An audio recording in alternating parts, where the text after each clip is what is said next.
এক গ্রামে ছিল এক দুষ্টু ছেলে। তার নাম বাবলু। বাবলু এতটাই দুষ্টু ছিল যে গ্রামের মানুষ তাকে দেখলেই বলতো, ওই যে বিপদ আসছে।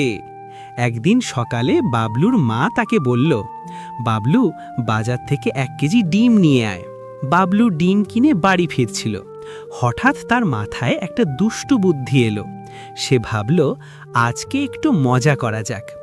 বাবলু রাস্তার মাঝে দাঁড়িয়ে হঠাৎ চিৎকার করে উঠল, বাঁচাও বাঁচাও, আমার পিছনে একটা পাগলা কুকুর দৌড়াচ্ছে। গ্রামের মানুষ ভয়ে দৌড়ে পালাতে লাগলো।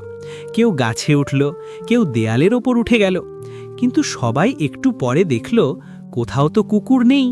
সবাই বুঝে গেল বাবলু আবার দুষ্টুমি করেছে।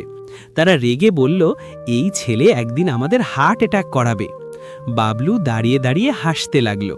ঠিক তখনই পিছন থেকে সত্যি সত্যি একটা কুকুর এসে বাবলুর প্যান্ট ধরে টান দিল।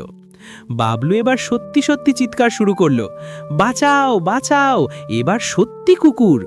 কিন্তু গ্রামের মানুষ ভাবল সে আবার মজা করছে, তাই কেউই তাকে বাঁচাতে এলো না। বাবলু ভয়ে দৌড়াতে দৌড়াতে শেষমেশ একটা পুকুরে ঝাঁপ দিল।